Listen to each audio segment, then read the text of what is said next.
Boa tarde, queridos irmãos, queridas irmãs. Que a doce paz de Jesus esteja com todos nós nesta tarde e durante toda essa semana.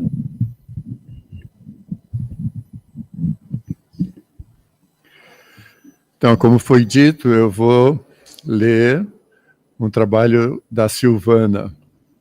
Se houver algum erro, eu sou o culpado, porque eu não consegui traduzir o que ela me disse.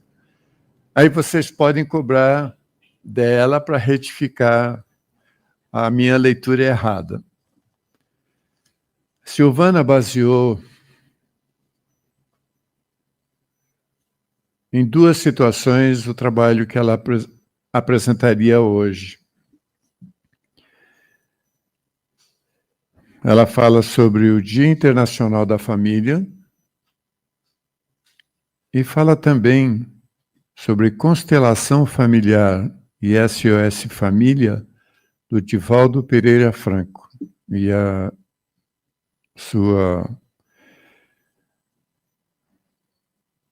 mentora, Joana. Sobre o Dia Internacional da Família, vem uma definição. O que é família? Família é o conjunto de pessoas que possuem graus de parentesco entre si e vivem na mesma casa, formando um lar. E qual a sua importância? É o primeiro contato social de um indivíduo, onde aprende a conviver com outras pessoas, a respeitar regras, a se comportar bem, a respeitar o próximo e a desenvolver sentimentos como afeto, carinho, amor, proteção, religiosidade, entre outros. Por que um Dia Internacional da Família? Ela lembra que em 1993, a ONU, Organização Nacional das Nações Unidas, definiu o dia 15 de maio como o Dia Internacional da Família. Então foi criado, nessa época, o Dia Internacional da Família.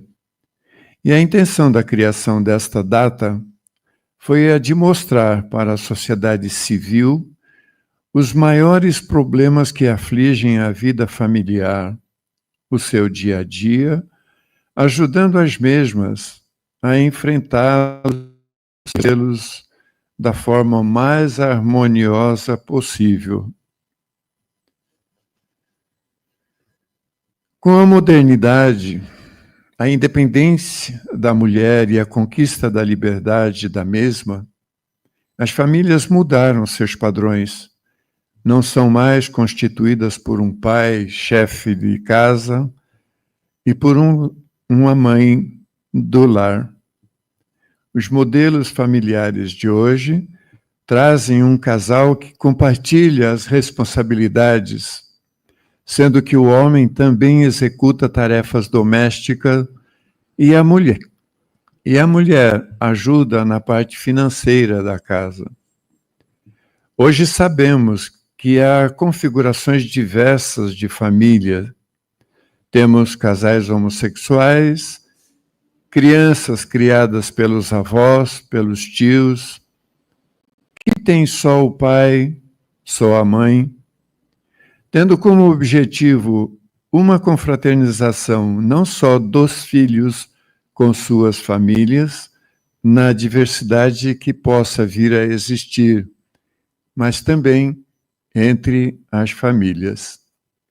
E ela cita uma frase de Clarice Lispector: a felicidade aparece para aqueles que reconhecem a importância das pessoas que passam em nossa vida.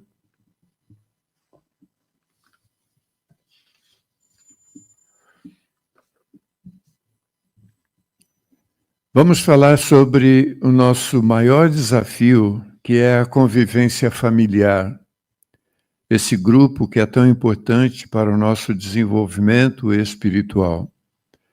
A família é um laboratório vivo de experiência e aprendizados, uma verdadeira escola para a educação dos espíritos na sua ansiosa busca pela felicidade, que ainda não é deste mundo, mas pode por ele começar.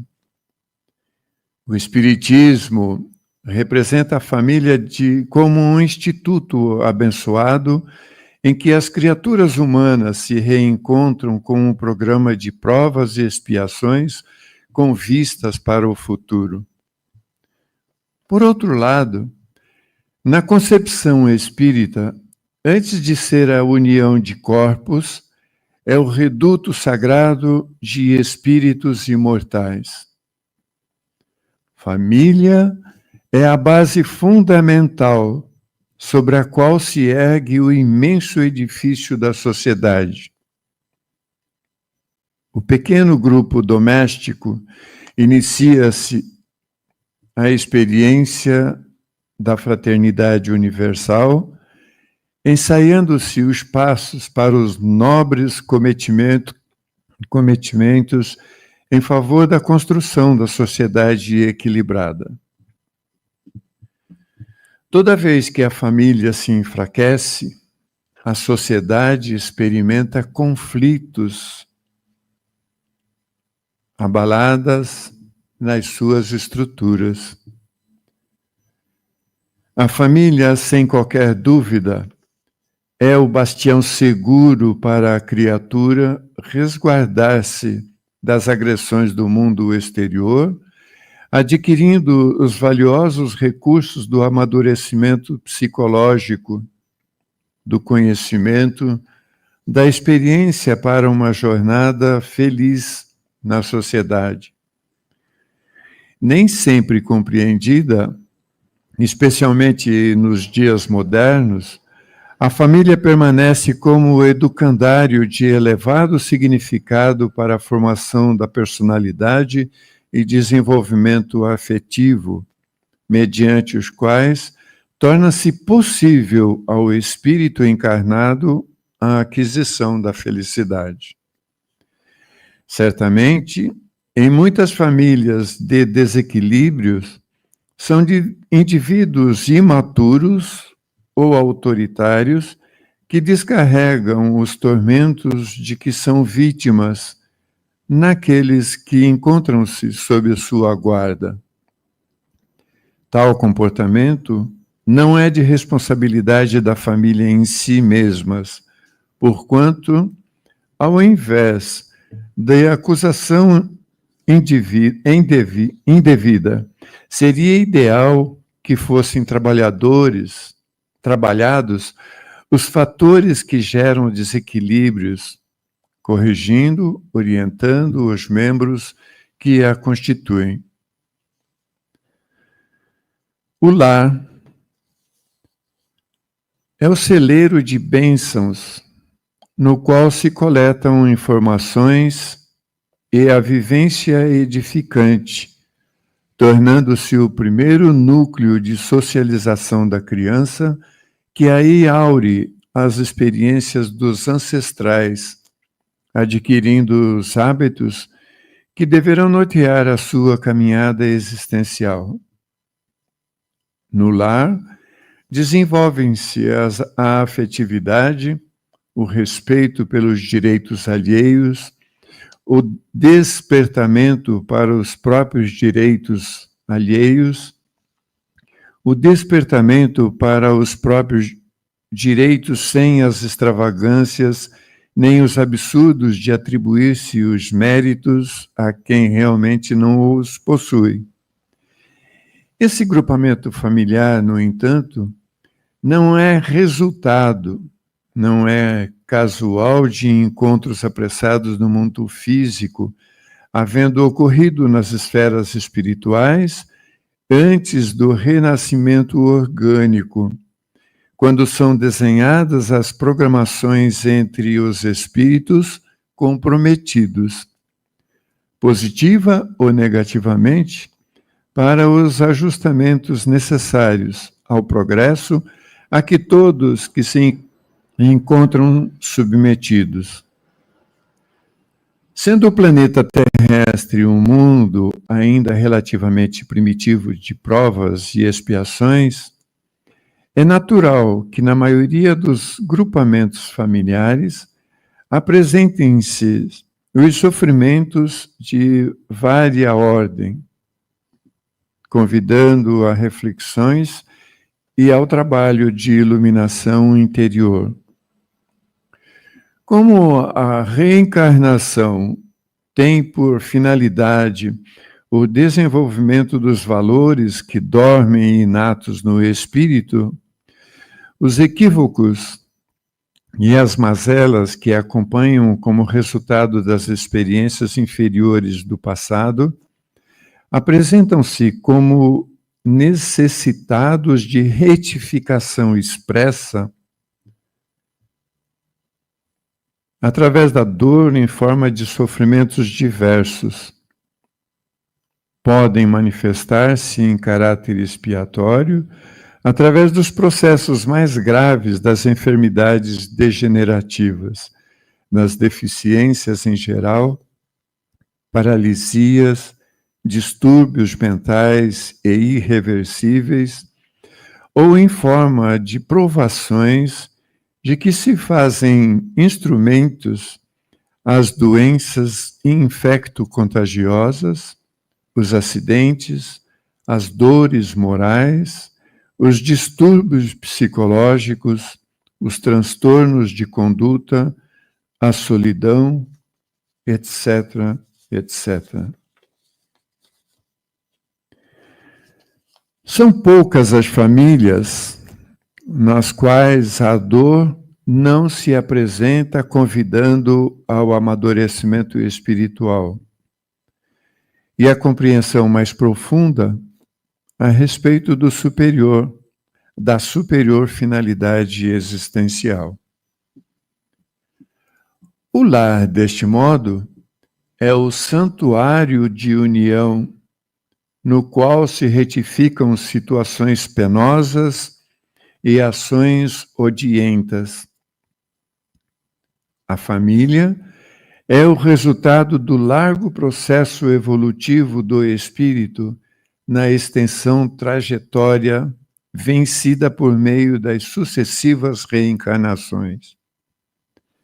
Desta forma, a família é o alicerce sobre o qual a sociedade se edifica, sendo o primeiro educandário do espírito, onde são aprimoradas as faculdades que destacam os recursos que lhes dormem latentes.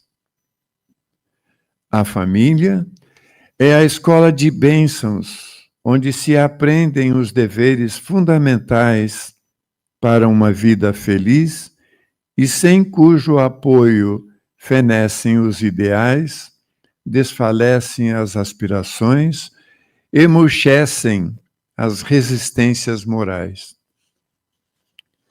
Organizada, a família antes da reencarnação, quando são eleitos os futuros membros que constituirão, ou sendo o resultado de precipitações e imprevidência sexual de muitos indivíduos, é sempre o santuário que não pode ser desconsiderado sem graves prejuízos para que lhe perturbe a estrutura. É permanente oficina onde se caldeiam os sentimentos e as emoções, dando-lhes a direção correta e a orientação segura para os empreendimentos do futuro. Por essa razão, é que não se vive na família ideal, aquela no qual gostaria de conviver com espíritos nobres e ricos de sabedoria, mas no grupo onde melhormente são atendidas as necessidades da evolução.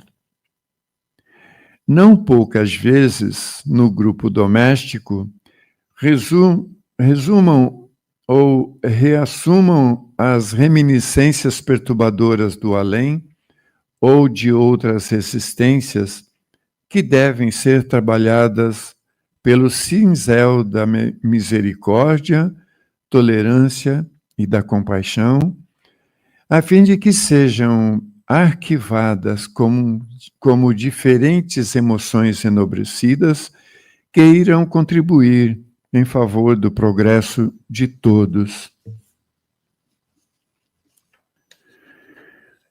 De inspiração divina, a família é a oportunidade superior do entendimento e da fraternidade, de onde surgirá o grupo maior, equilibrado e rico de valores, que é a sociedade. O exercício da paciência no clã familiar é valiosa contribuição para a experiência iluminativa, porquanto, se aqueles com os quais se convive tornam-se difíceis de ser amados, gerando impedimentos emocionais que se sucedem continuadamente, como poder-se vivenciar o amor em relação a pessoas com as quais não se tem relacionamento, senão por paixão ou sentimento de interesse imediatista.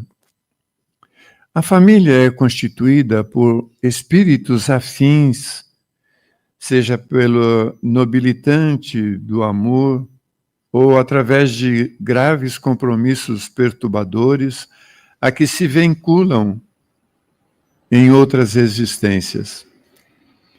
Igualmente pode organizar-se com alguns outros espíritos que se candidatam à efetividade.